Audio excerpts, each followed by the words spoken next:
इस वीडियो में मैं आपको 5 ऐसी जानकारी देने वाला हूँ जो आपको छत में सरिया बनवाते समय हमेशा ध्यान रखनी है। अक्सर बहुत से लोग गलती कर देते हैं और ये पाँचों की पाँचों जानकारी आपको काफ़ी ज़्यादा हेल्प करेंगी छत में सरिया बांधते समय। एक सही तरीके से सरिया बांधना बहुत ज़्यादा ज़रूरी है।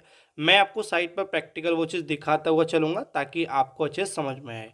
वीडियो को बात करें, बहुत से लोग कहते हैं कि भाई छत में जो सरिया हमें बांधनी है वो कितनी मोटाई की सरिया हमें बांधनी है, ठीक है, ये कितने एमएम की। तो उससे पहले आपको ये सबसे पहले यही आपका क्वेश्चन रहेगा, क्योंकि उसी हिसाब से आपको क्वांटिटी मंगानी होती है कि कितनी क्वांटिटी हमें छत के लिए चाहिए, कितने डाया की यानी कि कितनी मोटाई की।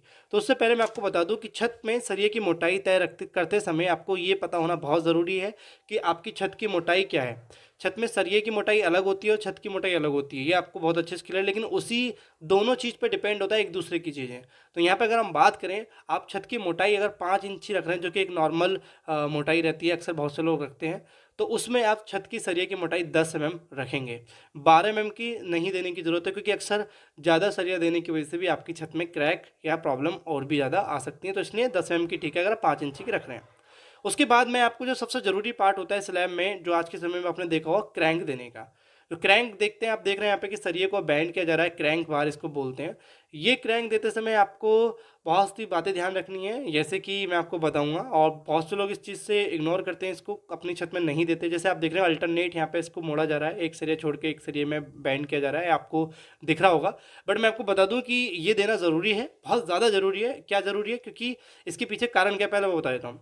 जो आप ये सरिया देख रहे हो क्रैंक यहाँ पे बैंड की गई है, इससे क्या होता है कि जब आपके स्लैब में कोई मोमेंट आता है, कोई भी अगर मान लीजिए नीचे झुकाव आता है स्पैन ज़्यादा होने की वजह से, कम होने की वजह से, तो ये क्रैंक आप आपस में और पास से इसको सपोर्ट बनाए रखते हैं, जो कि इंटरनेट बीम में देख रहे होंगे। इसकी जो लेंथ आपको रखनी है ये ज़्यादा जरूरी है पता होना, क्योंकि ये LY4 के हिसाब से रखेंगे। LY4 का मतलब यह है कि यानी मान लीजिए 12 फीट की चौड़ाई है, तो 4 फीट से डिवाइड कर देंगे, 4 से रखेंगे, तो 3-3 फीट की आपको और पास रखनी है। कुछ लोग क्या करते हैं कि इस तरीके से वो क्रैंक नहीं देते, बट इस तरीके की जो आप कंडीशन देख रहे हैं ना, बस बीम ऐसे दे देते हैं, ठीक है, क्रॉस बीम। बट ये इसको इतना अच्छे से सपोर्ट नहीं कर पाता है, वो भी स्लैब में हिडन बीम देते हैं, ठीक है। हिडन बीम आप दे सकते हैं, लेकिन इस तरीके से नहीं देंगे, वो तो कभी एक इमरजेंसी केस में आप दे सकते हैं। मेरे अकॉर्डिंग आपको क्रैंक देना ज़रूरी है, ये काफ़ी हेल्प करता है, कोई भी भूकंप आता है उसको रोकने में। LY4 आप यूज़ कर सकते हैं, ज़्यादा सरिया नहीं लगेगा। LY4 के हिसाब से मैंने आपको बता ही दिया है। आपका अगर स्पेस ज़्यादा लंबा है तो वन वे स्लैब दे सकते हैं, अगर स्पेस चौड़ा है, चौकुटाई मतलब स्क्वायर, तो आप 2 वे स्लैब भी दे सकते हैं। वे अपने नेक्स्ट सवाल पे बढ़ते हैं, और वो सवाल है कि जो हमने सरिया दी, अभी आपने जो जो चीज़ जाननी थी वो तो जान ली, वो भी ज़रूरी थी। अब यहाँ पे बात करेंगे जो हम सरिया देना चाह रहे हैं और जितनी भी मोटाई की, तो उसकी जो दूरी है, स्पेसिंग हमें कितनी रखनी है, तो ये तो बहुत ज़्यादा ज़रूरी है। ऐसा भी नहीं कि स्पेसिंग आप बहुत ज़्यादा रख दें या स्पेसिंग आप बहुत कम रख दें। देखिए, मान लीजिए सबसे पहले आपको बता दूं कि इसमें 2 सरिया डाली जाती हैं, एक बॉटम में होती है, एक टॉप में होती है, जिसको मेन बार बोलते हैं बॉटम वाली को, और टॉप वाली को डिस्ट्रीब्यूशन बार बोलते हैं। तो हमेशा ध्यान रखें कि टॉप वाली जो डाया रहेगी सरिया, उसकी आप स्पेसिंग जो है या तो बराबर रखें बॉटम वाली से, या थोड़ी ज़्यादा रखें। लेकिन ऐसा कंडीशन मत रखना कि नीचे वाली सरिया की स्पेसिंग ज़्यादा हो और ऊपर वाली की कम हो। तो नीचे वाले की स्पेसिंग अगर मान लीजिए 10 mm की सरिया आप दे रहे हैं, तो आप 4 से 6 इंची या 4 से 5 इंची मोटाई रखेंगे, और अगर डिस्ट्रीब्यूशन बार यानी टॉप बार, उसको 6 से 7 इंची रखेंगे। तो ये क्लियर हुआ। अभी मान लेते हैं जब छत में सरिया देते हैं, तो ये आपको पता होता है, देखो कि कहीं ना कहीं जॉइंट भी आता है। ऐसा तो है नहीं कि आप पूरी पूरी सरिया आप कहीं ना कहीं बांध दें, कटिंग भी होती है।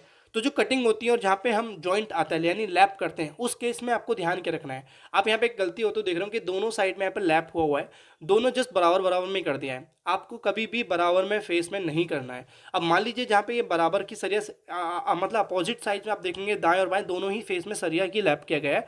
इस तरह की क्या होता है कि जब आप सरिया देते हैं तो आपको क्या होता है, वहाँ पे जॉइंट पे वो वीक हो जाती है। तो वीक ना हो उस वजह से हमें ये ध्यान रखना होता है। तो आप ध्यान रखें, हमेशा सरिया जो आप बैंड कर रहे हैं वो अल्टरनेट होनी चाहिए। एक एक मतलब मान लीजिए यहाँ पे है तो 2 फीट 3 फीट के बाद ही दूसरी सरिया में आप दें स्पेस। और इसको जो सरिये एक के ऊपर एक सरिया लैप करते हैं, उसका ध्यान रखें कि वो 50D हमारी होनी चाहिए। 50D मतलब कह सकते हैं कि सरिये का 50 गुना। अगर आप सरिये का 50 गुना दे के सरिये को बैंड करते हैं तो मेरे हिसाब से वो काफ़ी बेस्ट है। और कभी भी आपस के आसपास एक फेस पे, सिंगल फेस पे आप ना दें, अल्टरनेट दें। यानी कि अगर मान लीजिए एक यहाँ पे है तो एक आगे पीछे। तो ये आपको ध्यान रखना ही रखना है।